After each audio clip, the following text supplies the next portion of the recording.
Assalamualaikum warahmatullahi wabarakatuh dan selamat pagi. Terima kasih saya diberikan kesempatan lagi ikut bergabung dalam webinar ini yang sebelum-sebelumnya mungkin sudah ada webinar-webinar lain dengan membahas COVID varian sebelumnya. Nah, hari ini kita masuk lagi dengan varian Omicron. Ya. Terima kasih juga kepada tim marketing dan tim IT Bethsaida Hospital dan kepada tim BSD Tol yang mengajak saya berpartisipasi pada kegiatan pagi hari ini. Oke, slide saya nggak banyak karena saya pikir mungkin kita akan lebih banyak diskusi karena pasti seperti tadi dari Pak Purwoto menyampaikan sangat banyak pertanyaan-pertanyaan yang mungkin ada di benak teman-teman semua tentang Omicron ini. Saya mulai slide pertama. Oke, nah ini kalau dilihat secara grafik, memang si Omicron ini meningkat pesat dalam 2 bulan terakhir, Januari, Februari. Ya, varian Omicron ini dengan varian B11529, dia sangat berkontribusi terhadap lonjakan kasus yang terjadi sejak awal tahun 2022. Ya, sehingga Indonesia kemungkinan besar ini masuk gelombang ketiga penyebaran COVID-19. Nah, dilihat juga di mana peningkatan kasus harian juga sangat meningkat.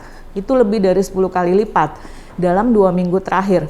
Malah peningkatan kasus baru, penemuan kasus baru terjadi sekitar 60.000 kasus itu pada tanggal 15 Februari kemarin. Nah, ini dengan kata lain peningkatan kasus ini melebihi kasus Delta sebelumnya di gelombang kedua pertengahan tahun 2021. Kemudian, nah, kalau data di sini sih data berdasarkan tanggal 8 Februari ya, terlihat bahwa kasus aktif yang ditemukan lebih dari 200.000 itu hingga 8 Februari. Oke, nih, ternyata kalau kita perhatikan pada Omicron yang kasus saat ini itu sangat rentan ditemukan pada usia anak. Pada grafik nampak kelihatan bahwa pada usia 6 sampai 18 tahun itu sekitar 10,4%. Ini cukup lumayan tinggi ya, apalagi kan pada kasus anak usia balita itu juga ditemukan 0 sampai 5%. Nah, berdasarkan data memang terkonfirmasi data kasus COVID pada anak itu mencapai 13,3%. Nah, hal ini disebabkan karena adanya kemarin sempat dilakukan PTM atau pembelajaran tatap muka 100%. Itu dilakukan sejak awal Januari. Ini cukup berperan penting dalam peningkatan kasus Omicron di masyarakat. Kemudian, ada juga kita harus waspadai, namanya MIS-C. MIS-C ini Multisystem Inflammatory Syndrome pada anak-anak. Nah, biasanya anak-anak setelah sembuh dari COVID bisa terjadi kelainan ini. Ini adalah sindrom inflamasi pada multiple organ, terutama pada anak, dan disebabkan karena efek dari si COVID-nya. Biasanya gejalanya pada pasien yang sembuh dari COVID, pada anak-anak yang sembuh dari COVID, malah setelah kejadian kesembuhannya, dia akan mengalami kegagalan fungsi paru sehingga menjadi infeksi paru berat. Ya, kasus-kasus ini sih sangat berisiko pada anak, tapi tidak menutup kemungkinan pada dewasa juga bisa terjadi. Oke. Ini yang tentang Omicron subvarian BA2. Jadi tadi saya sebutkan Omicron itu yang kita di slide sebelumnya itu ada namanya varian B11529. Ternyata si Omicron ini juga bermutasi, dia memiliki subvarian. Ada BA2, jadi ada BA1, BA2, ada BA3. Nah, Omicron yang subvarian BA2 ini sudah meningkat mulai dari Januari ke Februari, tapi masih ada di di negara Denmark. Nah, di Indonesia kemungkinan besar kita masih dengan BA1. BA2 ini meningkat di India dan Denmark. Dia mempunyai kemampuan penularan dan transmisi yang lebih efisien dibandingkan Omicron yang beredar di Indonesia. Makanya kita tetap harus waspada, prokes harus tetap jalan dengan baik, ya. Di mana kita harus tahu COVID atau virus corona ini dia akan terus bermutasi dan beradaptasi di dalam tubuh manusia.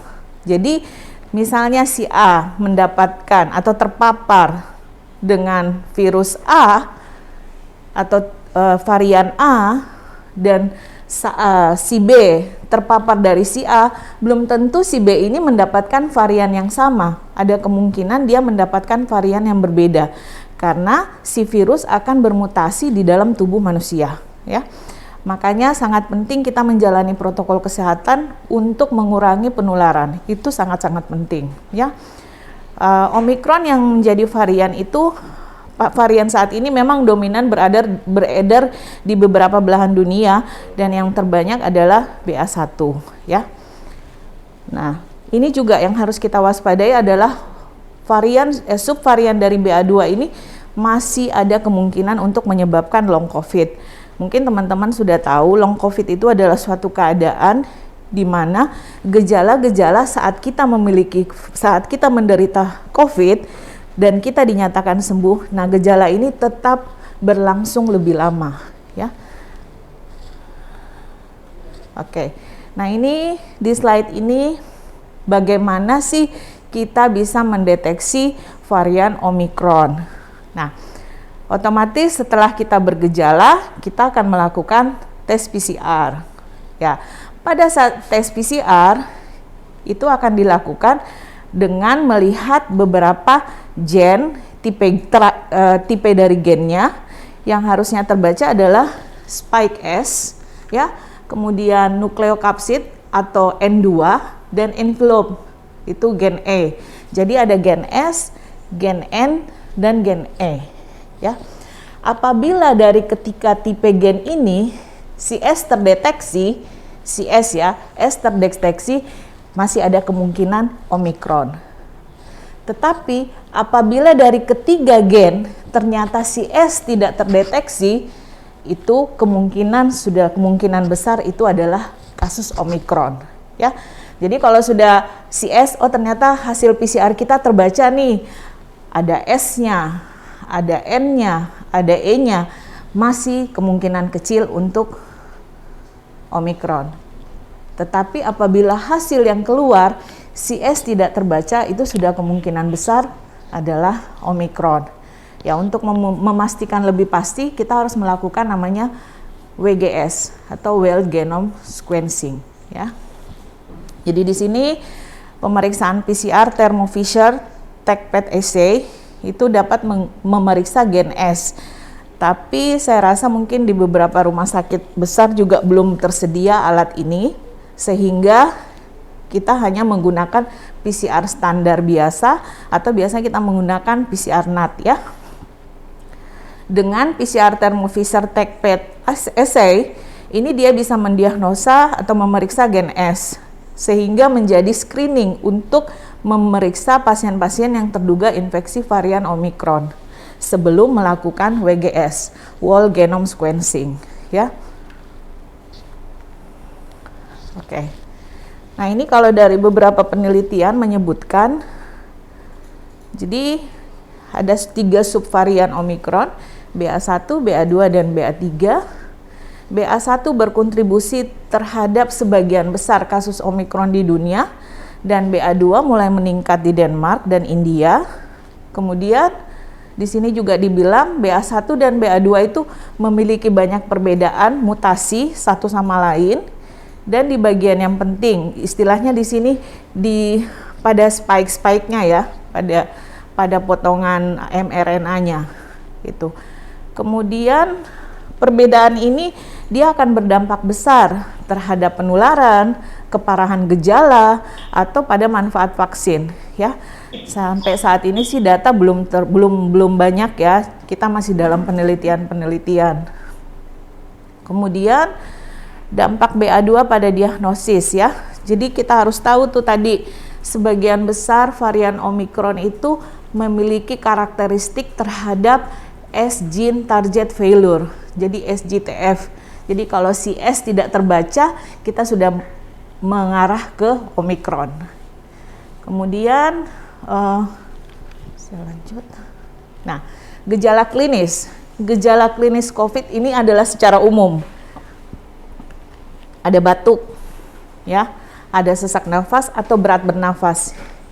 Kemudian ada demam, ada mual muntah, diare, hilang penciuman, hilang rasa, lelah atau pegal badan. Bisa juga disertai dengan hidung tersumbat. Ini adalah gejala umum COVID secara umum, gejala klinis. Nah, yang kita temukan saat ini pada kasus-kasus Omikron di Rumah Sakit Persahabatan atau mungkin masih probable ya, masih suspek atau masih terduga Omikron. Gejala yang kita temukan seperti yang tercantum di sini. Yang ditemukan batuk kering, sakit tenggorokan, letih, pilek, sakit kepala, sakit perut, demam. Jadi kalau dibandingkan dengan gejala sebelumnya agak sedikit berbeda ya. Kalau si Delta dulu biasanya pasien datang ada demam, batuknya produktif dan disertai sesak nafas. Itu yang kita temukan pada periode gelombang kedua. Pada Omikron yang kita temukan seperti ini.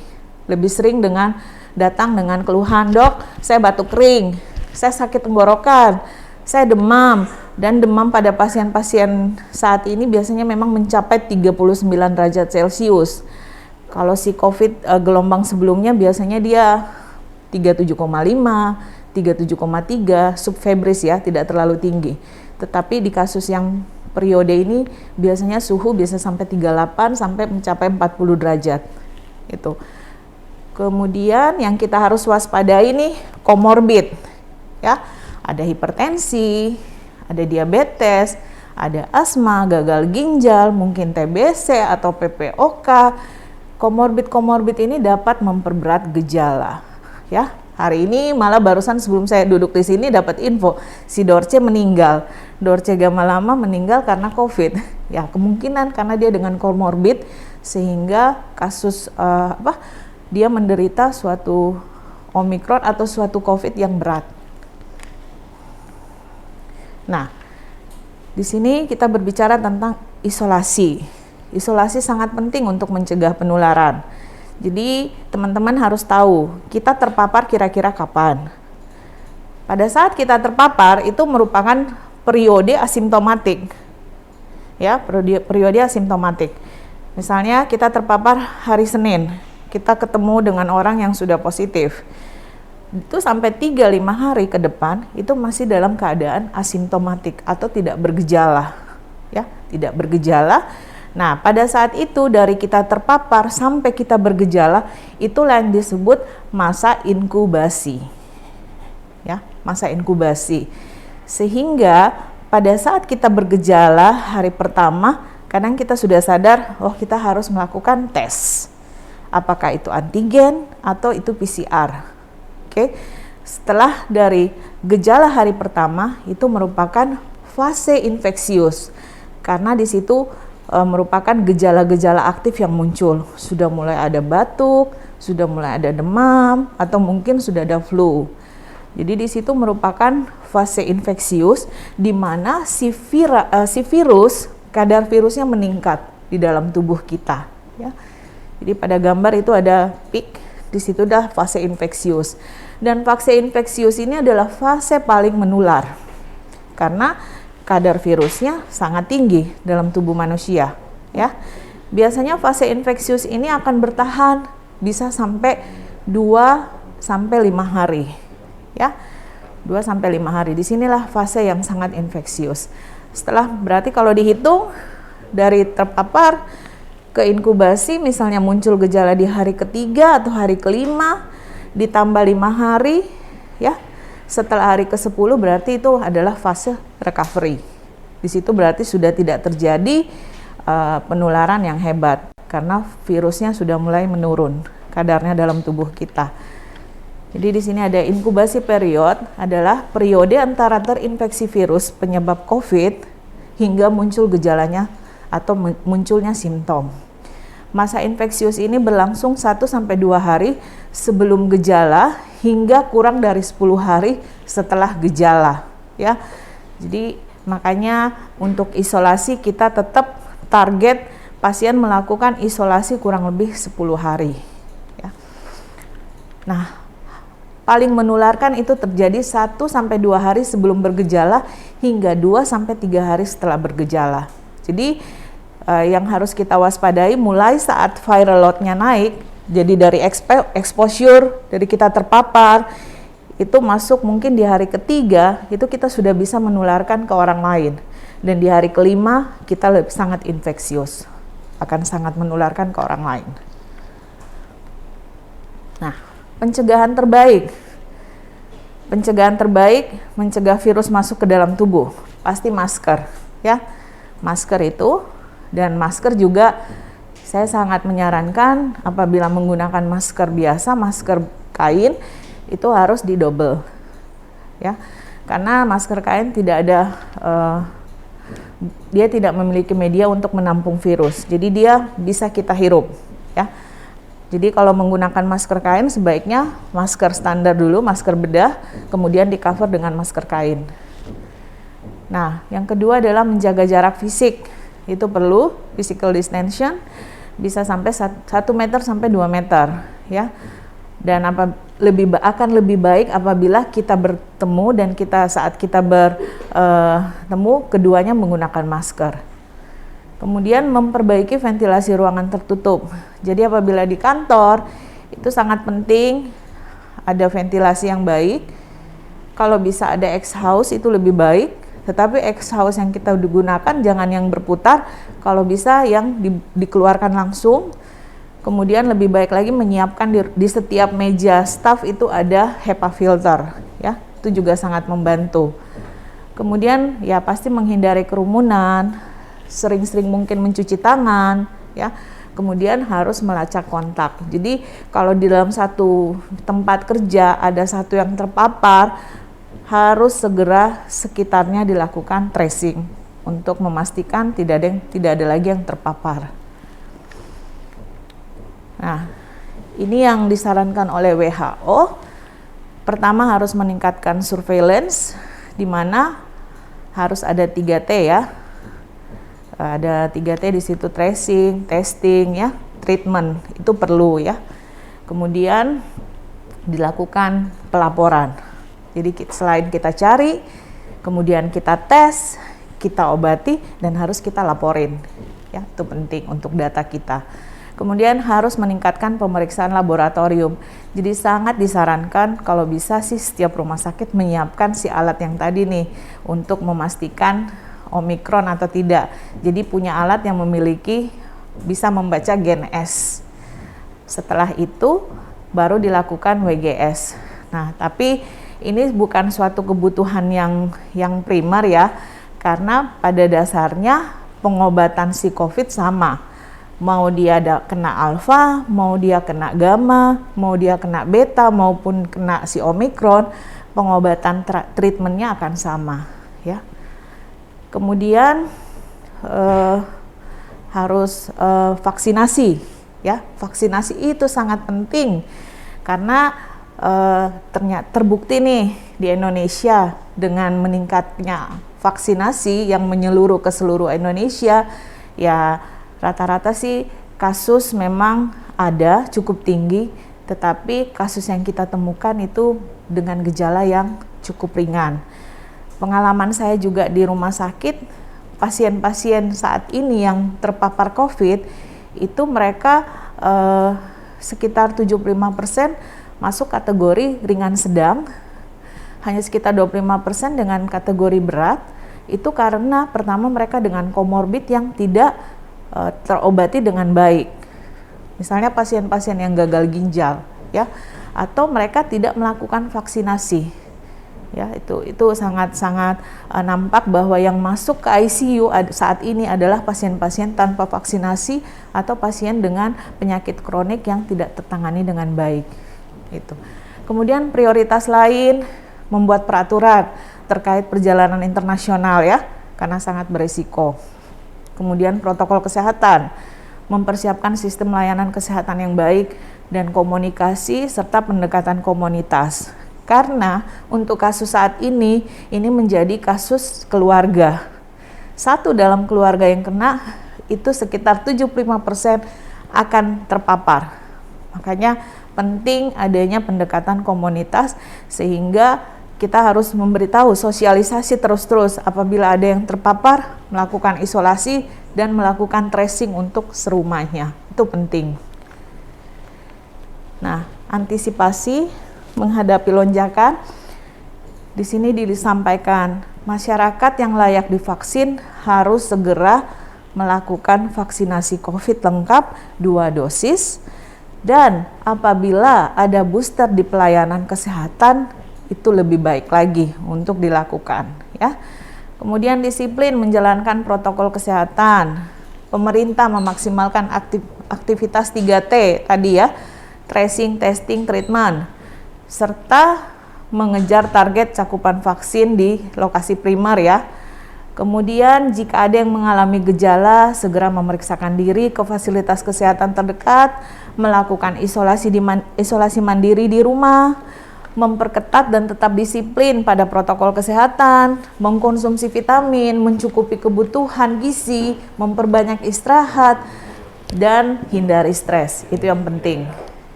Kemudian setiap individu diharapkan juga dapat menjadi agen edukasi tentang COVID sehingga tahu, dapat memberikan masukan-masukan apalagi dalam keluarga ya, itu penting. Nah, ini yang catatan penting, bila sudah terkonfirmasi PCR positif, kita sebagai pasien tidak perlu lagi mempermasalahkan ini Omikron atau enggak ya, karena pada prinsipnya tata laksana pengobatannya maupun tata laksana isomannya itu sama dengan yang sebelumnya. Ini poin penting yang harus diketahui. Oke, ya mungkin itu yang saya bisa sampaikan. Lebih kurangnya nanti kita lanjut pada saat sesi diskusi. Oke, terima kasih. Wassalamualaikum warahmatullahi wabarakatuh.